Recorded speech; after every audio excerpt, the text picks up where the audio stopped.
কন তুমি প্রভু, কন তুমি প্রভু হে মোর কন তুমি প্রভু।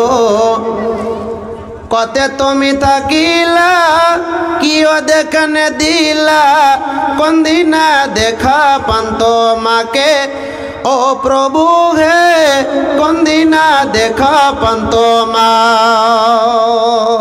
কন তুমি প্রভু হে মোর কন তুমি প্রভু।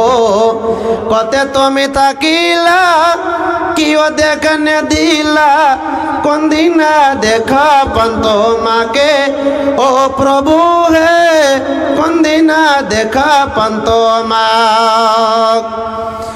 আটপর কো বানাই তুমি ঘরগতে রাখিলা, হাওয়া কো বানাই তুমি লগতে হুয়াইলা। আটপর কো বানাই তুমি ঘরগতে রাখিলা, হাওয়া কো বানাই তুমি লগতে রাখিলা।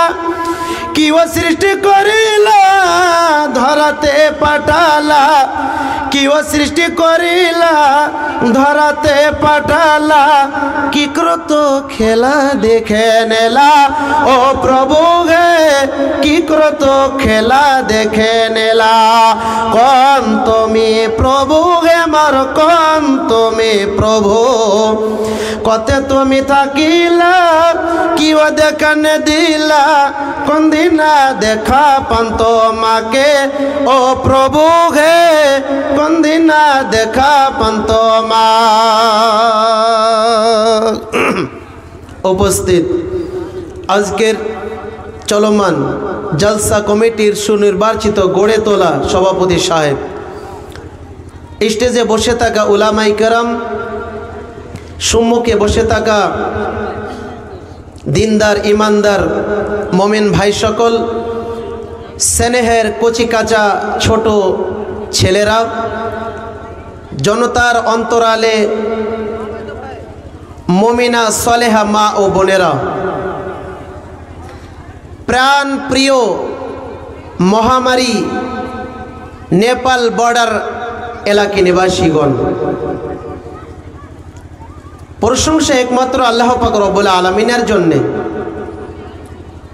যে মহান আল্লাহ পাক তাবারাক ও তাআলা আজকে একটি বানাত মাদ্রাসা কেন্দ্রিক আয়োজিত অনুষ্ঠানে আমাদেরকে একত্রিত হয়ে কোরআন এবং সুন্নাহর ভিত্তিতে আলোচনা জানা এবং শোনার বুঝার এক সুবর্ণ সুযোগ করে দিয়েছেন। সে মহামনিবের প্রশংসা একটিবার চিৎকার করে উচ্চস্বরে মহব্বতের ভাষাতে আল্লাহ রাব্বুল আলামিনের প্রশংসা জ্ঞাপন করি। সকলেই বলুন আলহামদুলিল্লাহ।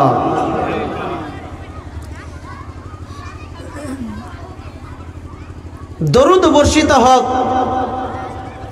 প্রিয় নবী শেরকারে কায়নাত তাজদারে মাদানী নবিকুল শিরোমণি ইমামুল আম্বিয়া নবী মক্কি নবী মাদানী নবী আহমদ নবী মুহাম্মদ রাসূলুল্লাহ সাল্লাল্লাহু আলাইহি সাল্লামের প্রতি অজস্র দ্বারায় দরুদ ও সালাম বর্ষিত হোক। আল্লাহুম্মা সাল্লি আলাইহি আল্লাহুম্মা বারিক আলাইহি আল্লাহুম্মা আমিন। মোহতারাম দোস্ত বুজুর্গ,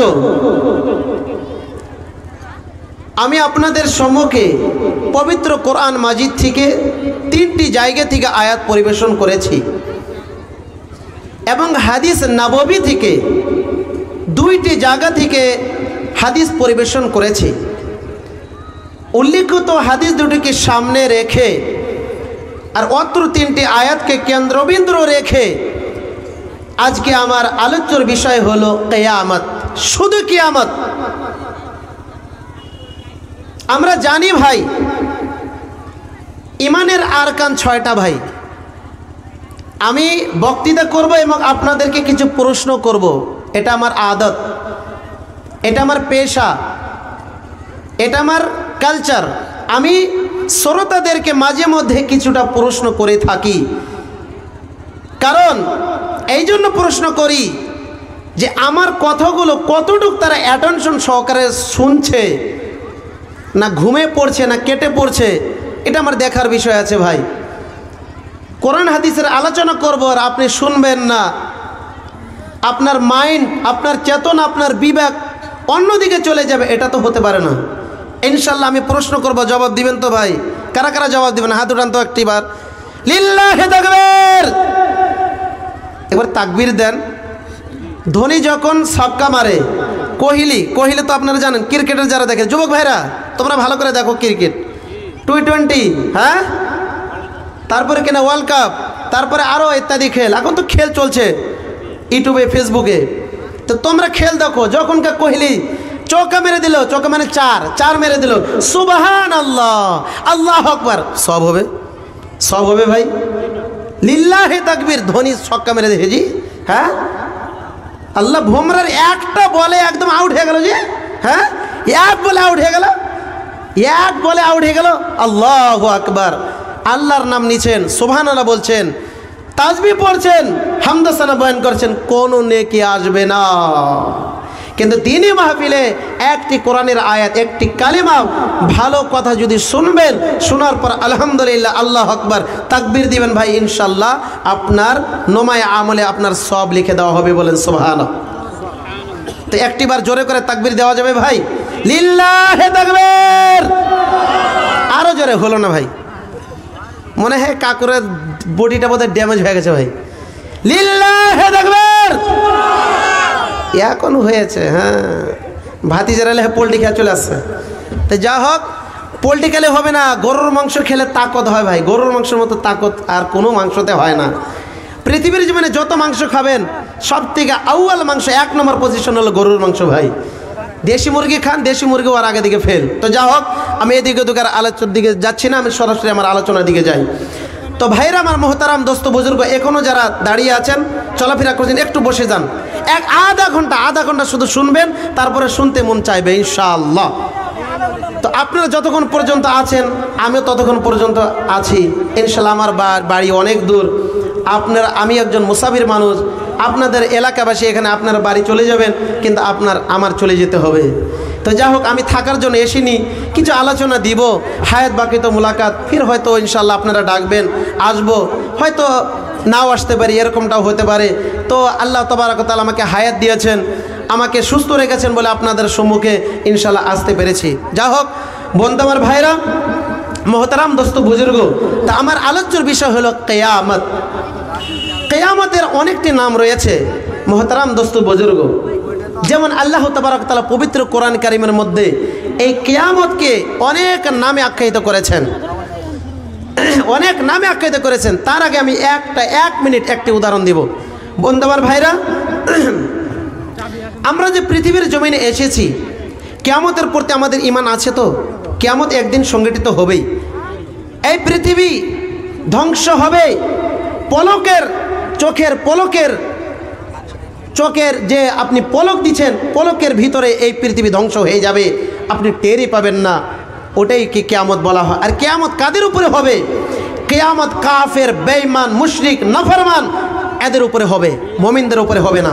কিয়ামতের আগে মুমিন ব্যক্তিকে আল্লাহ তাবারক ওয়া তাআলা, কিয়ামতের পূর্বে মুমিন লোকদেরকে আল্লাহ তাবারক ওয়া তাআলা কিছুগুলিন এমন কিছু বেমার দিয়ে তাদেরকে উঠিয়ে নেবেন। আর মুশরিক, বেঈমান, কাফেরদের উপরে কি হবে?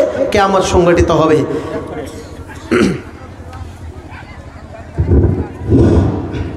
বন্ধুগণ আমার, বক্তৃতার মাঝে বড় দুঃখের বিষয়, মানুষ নেকি করতে আসে গুনার কাজ, একটা মোটরসাইকেল এখান থেকে চুরি হয়ে গেল, যার নম্বর আছে BR37 V নম্বর 4427, সুপার গাড়ি আছে। কোনো আল্লাহর বান্দা যদি ভুল চুকে নিয়ে থাকো ভাই, এই জালসা যেখানে গাড়ি ছিল ওখানে আপনি হাজির করে দিবেন আল্লাহর ওয়াস্তে। গাড়ির নম্বর হলো BR37 V 4427, সুপার গাড়ি আছে ভাই। নেকি কামাইতে এসে যদি এরকম হয়, একটা দিন ইসলামের একটা বদনাম হয়ে গেল, জালসা জুলুসের বদনাম হয়ে গেল।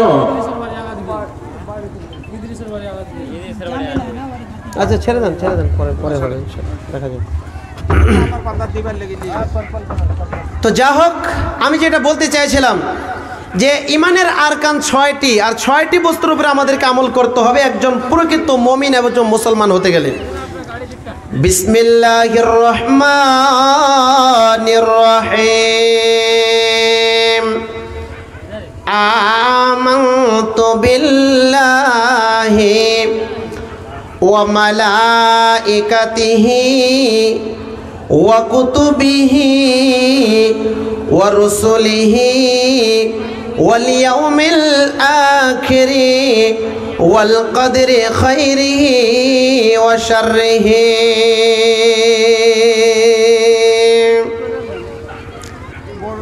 ইমানের আরকান ছয়টি। কয়টি বললাম ভাই? কয়টি? ছয়টি। সর্বপ্রথম হলো আমানতু বিল্লাহি, আমি আল্লাহর প্রতি ঈমান এনেছি। ওয়া মালাইকাতিহি, এবং ফেরেশতাগণের উপরে ঈমান এনেছি। ওয়া কুতুবিহি, এবং কিতাবের উপরে ঈমান এনেছি। ওয়া রুসুলিহি, এবং রাসূলগণের উপরে ঈমান নিয়ে এসেছি। ওয়াল ইয়াউমিল আখিরে, আর ইয়াউমে আখিরাতের প্রতি ঈমান এনেছি। ওয়াল কদরে, তাকদীরের উপরে ঈমান নিয়ে এসেছি। খাইরিহি ওয়া শাররিহি, ভালো এবং মন্দর উপরে। তাহলে ইমানের আরকানের ছয়টির ভিতরে একটি আরকান বেরিয়ে গেল, সেটি হলো ওয়াল ইয়াউমিল আখিরে, ইয়াউমে আখিরাতের প্রতি আমাদেরকে ঈমান আনতে হবে। বন্ধুরে, ওরে মহামারী মুসলমানেরা, পৃথিবীর মুসলমানেরা ভালো করে শোনার চেষ্টা করবেন। আল্লাহ তাবারাক ওয়া তাআলা গোটা পৃথিবীটা বানিয়েলেন, এই আসমান সাত জমিন বানিয়েলেন। তার মধ্যে কত রকমের গাছ বৃক্ষ, তরুলতা, নদ নদী, সাগর মহাসাগর, তার উপরে পাহাড়, কত সুন্দর করে আল্লাহ তাবারাক ওয়া তাআলা পৃথিবীটা সাজিয়েছেন। তারপরে মানুষকে সৃষ্টি করেছেন, মানুষকে এত সর্বসেরা করে বানিয়েছেন। 1,24,000 18,000 মখলুকাতের মধ্যে থেকে সর্বসেরা এই মানব জাতিকে আল্লাহ তাবারাক ওয়া তাআলা সৃষ্টি করেছেন। বন্ধুরে, পৃথিবীর জীবনটা ক্ষণস্থায়ী ছাড়া আর কিছু নয়। এই পৃথিবী ছেড়ে একদিন চিরদিনের জন্য গোপন করতে হবে, তার নাম হলো কবর। আর কবরে যাওয়ার পরে কিয়ামত শুরু হয়ে যাবে। চারজন বড় বড় ফেরেশতা রয়েছে, বড় বড় ডিপার্টমেন্টের জন্য ফেরেশতা রয়েছে। বন্ধুরে, যখন থেকে পৃথিবী সৃষ্টি করেছেন আল্লাহ তাবারাক ওয়া তাআলা হযরতে ইসরাফিল আলাইহিস সালাতু ওয়াস সালামকে সুর ফুঁকার জন্য অর্ডার দিয়ে দিয়েছেন। হযরতে ইসরাফিল আলাইহিস সালাতু ওয়াস সালাম তিনি সুর নিয়ে আল্লাহ তাবারাক ওয়া তাআলার কাছে, আল্লাহ তাবারাক ওয়া তাআলার দিকে একনিষ্ঠভাবে দাঁড়িয়ে আছেন। চোখের পলক তিনি ফেলায় না, কারণ চোখের পলক যদি আমি ফেলে দেই, আমার আল্লাহ তাবারাক ওয়া তাআলা কখন অর্ডার করে দিবেন, ওরে ইসরাফিল তুই সুর ফুঁকে দে, পৃথিবী ধ্বংস করে দে, পৃথিবী ফানা হয়ে যাবে। ইসরাফিল আলাইহিস সালাম যখন সর্বপ্রথম সুর ফুঁকবে, ওয়া নুফিকা ফিস সূরি ফাসাইকা মান ফিস সামাওয়াতি ওয়া মান ফিল আরদি। ইসরাফিল আলাইহিস সালাম যখন প্রথম সুর ফুঁকবে, ওরে মুসলমানেরা, তখন পৃথিবীর ভিতরে, আসমান এবং জমিনের মাঝে যা কিছু রয়েছে সমস্ত কিছু চূর্ণ বিচূর্ণ হয়ে যাবে, পাহাড় গলিন তুলার মতো উড়ে বেড়াবে। বন্ধুরে নদীগুলিন পানি, সাগর, উপসাগর, মহাসাগর, আসমান পর্যন্ত পানি পৌঁছে যাবে, আসমান টুকরো টুকরো হয়ে যাবে। কিয়ামতের নিদর্শন, কিয়ামতের আলামত সম্পর্কে আল্লাহ তাবারাক ওয়া তাআলা সূরাতুল ইনফিতারের মধ্যে বলেছেন, বিসমিল্লাহির রহমানির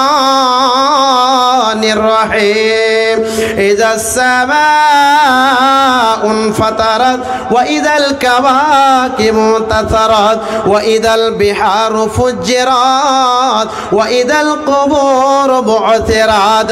যখন সুর ফুঁকে দেওয়া হবে, আসমানগুলি চূর্ণ বিচূর্ণ হয়ে যাবে, আসমান ফাটল ধরবে। বন্ধুরে পাহাড়গুলি রেজা রেজা হয়ে তুলার মতো হাওয়াতে উড়ে বেড়াবে, সাগরের পানি উতাল হয়ে সারা পৃথিবীতে ছড়িয়ে পড়বে, আর কবর থেকে মানুষ গেজে গেজে উঠে যাবে, পশ্চিম দিকে দূর হয়ে যাবে। আল্লাহ তাবারাক ওয়া তাআলা বলছেন, আল্লাহ তাবারাক ওয়া তাআলা বলছেন, ওয়া নুফিকা ফিস সূরি নাফকাতাও ওয়াহিদা ওয়া নুফিকা ফিস সূরি, যখন দ্বিতীয়বার সূর ফুঁকে দেওয়া হবে, উখরা ফাইদাহুম কিয়ামুন ইয়ানজুরুন। দ্বিতীয়বার যখন হযরতে ইসরাফিল আলাইহিস সালাতু ওয়াস সালাম যখন সূর ফুঁকে দেবে, আল্লাহ তাবারাক ওয়া তাআলার অর্ডারে যখন সূর ফুঁকবে, হযরত ইসরাফিল আলাইহিস সালাম যখন সূর ফুঁকে দেবে, তৎক্ষণাৎ কিয়ামত কায়েম হয়ে যাবে, কিয়ামত শুরু হয়ে যাবে। বন্ধুরে আজকে আমরা এই পৃথিবীর জমিনে আমরা জীবিত আছি, এই পৃথিবীর জীবনটা, এই পৃথিবীর একদিন আমরা একদিন সকাল হয়ে যায়, আবার পুনরায় রাত্রি চলে আসে, রাত্রি যখন হয়ে যায় আবার সকাল চলে আসে, এমন করে করে দিনের পরে সপ্তাহ, সপ্তাহের পরে মাস, আর মাসের পরে বছর, বছরের পরে জামানা, এমন করে করে আমাদের জিন্দিগিটা অতিবাহিত হতে চলেছে, পৃথিবীর জীবনে অতিবাহিত হতে চলেছে।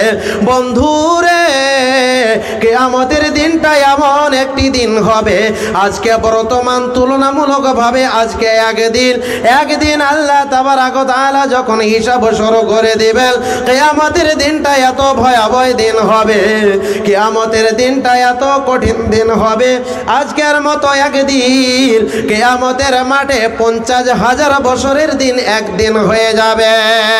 বন্ধুরে কিয়ামত সম্পর্কে, কিয়ামতের কতটাই ভয়াবহ হবে বন্ধুরে, একটি হাদিস মুসলিম শরীফের হাদিস আমি তুলে ধরতে চাই, এই হাদিসটি বলার পরে আপনারা বুঝতে পারবেন। বন্ধুরে হযরতে উম্মাহাতুল মুমিনিন সাইয়েদানা হযরত আয়েশা সিদ্দিকা রাদিয়াল্লাহু তাআলা আনহা সামিতু রাসূলুল্লাহি সাল্লাল্লাহু আলাইহি সাল্লাম ইয়াকুলু ইহশারুন নাস ইয়াউমাল কিয়ামাতি হুফাতান উরাতান গুরলা। কিয়ামতের দৃশ্যটা খুব ভয়াবহ হবে গো, কিয়ামতের দৃশ্যটা খুব ভয়াবহ হবে। একটি হাদিস আপনাদের সম্মুখে তুলে ধরছি, একটি হাদিস শুনলে আপনারা বুঝতে পারবেন।